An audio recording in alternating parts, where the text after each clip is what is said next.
The Epstein files are closer than ever to being forced into the public eye, but there is still a long road ahead. On Tuesday, the House passed the Epstein Files Transparency Act with a near unanimous vote, 427 to 1. And that lone no came from Representative Clay Higgins. His concern was that releasing the files could expose innocent people, witnesses, family members, and weaken traditional criminal justice protections. Now, that same night, Senate Minority Leader Chuck Schumer asked for unanimous consent to approve the Epstein Files Transparency Act immediately once it reaches the Senate. And it had no objections, so this means the Senate will pass it without any changes. And after that, the bill heads straight to President Trump. So what does this law actually do if it is signed? Well, it would require the Justice Department, FBI, and prosecutors to release all unclassified records about Jeffrey Epstein and Ghislaine Maxwell. But there are still protections in place here.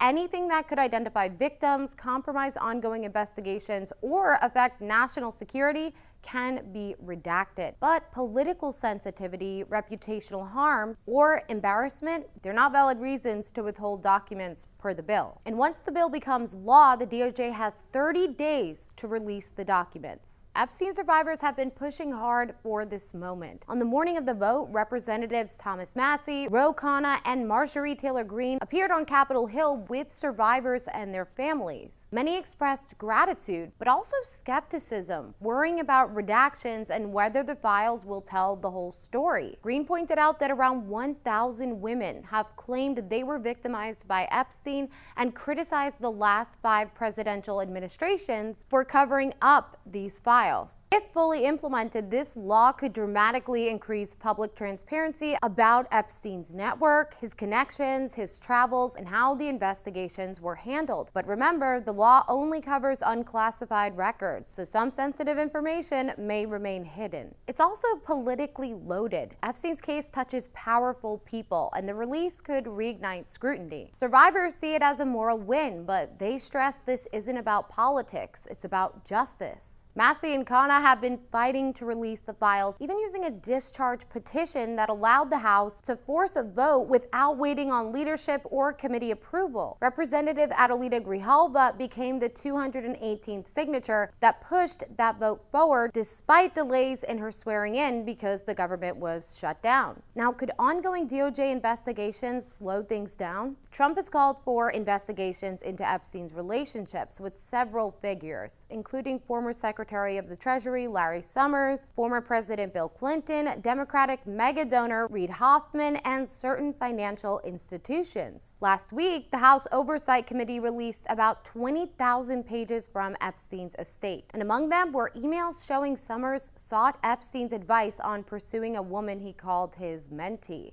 In response, Summers announced he's stepping back from public roles, including leaving the OpenAI board, resigning from a fellowship at the Center for American Progress, and ending his advisory role with Yale's Budget Lab. Harvard, where he currently teaches, is opening a formal investigation into his ties with Epstein. Now, some Democrats, Representative Greene, and survivors groups worry that investigations could be used to stall or redact files, protecting political, academic, or financial figures until the furor dies down. Now, after voting, Trump wrote on Truth Social that he doesn't want Republicans to lose sight of the victories they've had, from border security to tax cuts and so on. The House vote is a big step, but it's not the finish line. The files could still be partially redacted, delayed, or limited due to ongoing investigations. We'll keep you updated as all of this continues to unfold, so be sure to keep up with our social channels, The National Desk.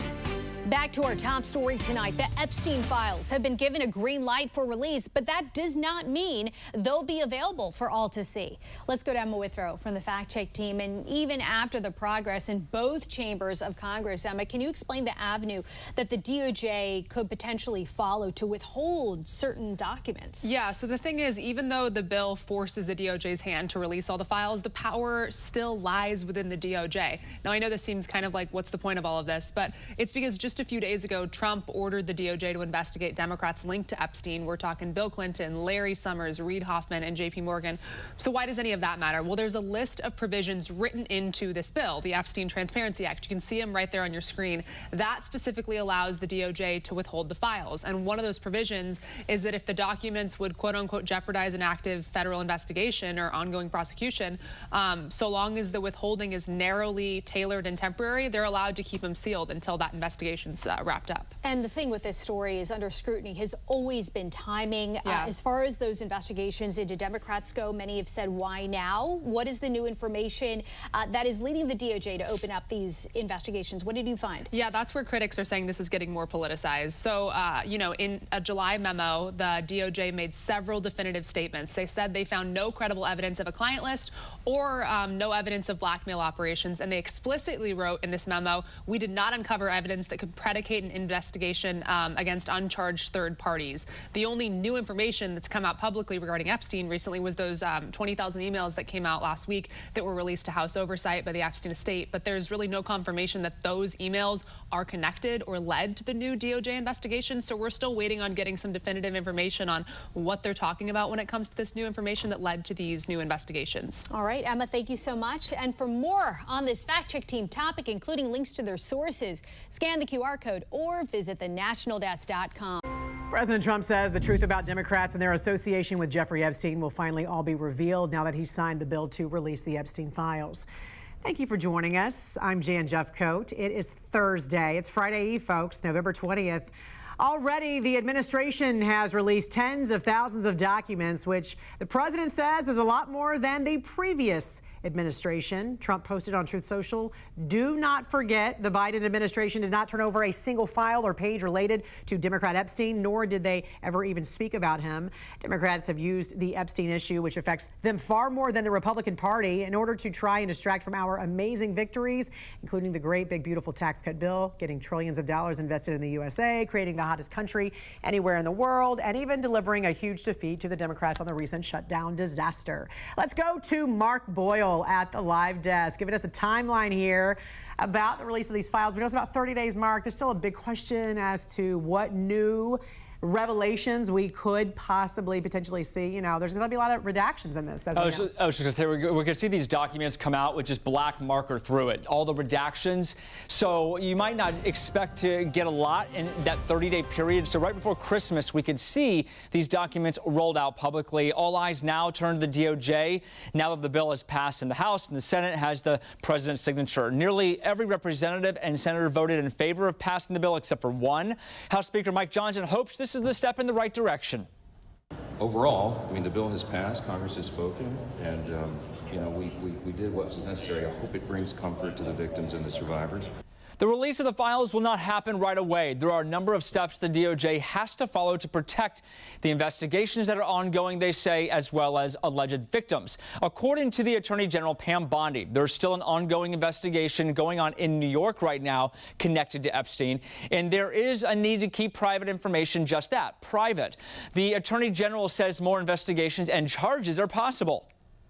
We have released over 33,000 Epstein documents to the Hill, and we'll continue to follow the law and to have maximum transparency. Also, we will always encourage all victims to come forward. The president has directed the Department of Justice to investigate some of the ties Epstein had to high-ranking Democrats. He posted a message on Truth Social saying perhaps the truth about these the Democrats and their associates with Jeffrey Epstein and associations will soon be revealed because I've just signed the bill to release the Epstein files. We'll follow this for you this morning at the live desk, Jen.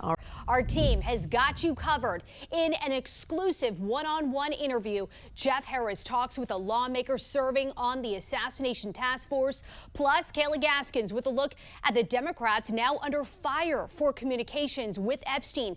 And Emma Withrow digs into what's next with the files after the bill is passed to force a release. But first, we go straight to Ryan Smith at the live desk with the new breaking developments, Ryan, from the White House tonight. Yeah, breaking tonight here at the live desk, President Trump announcing about 90 minutes ago that he has now signed officially the bill to release the files on Jeffrey Epstein. He said in a lengthy Truth Social post here tonight, quote, "At my direction, the Department of Justice has already turned over close to 50,000 pages of documents to Congress. Do not forget, the Biden administration did not turn over a single file or page related to Democrat Epstein, nor did they ever even speak out about him." He closes with here, "This latest hoax will backfire on the Democrats, just as all of the rest have." It sounds like Pam Bondi has had this information at the same time that the president has still been calling it a hoax or a Democrat hoax. So not only are they changing their tune all the time, they don't seem to be singing from the same hymnal.